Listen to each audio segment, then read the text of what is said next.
Hi guys, this is Speak About Digital, and in this video we'll show you a simple way how to embed iFrame in Notion.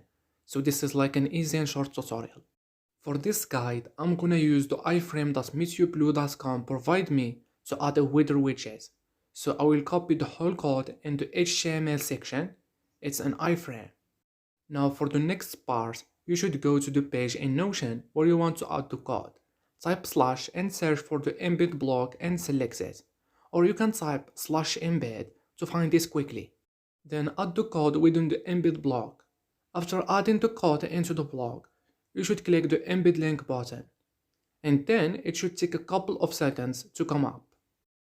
And as you can see, this was the iframe code or HTML code that I integrated right now.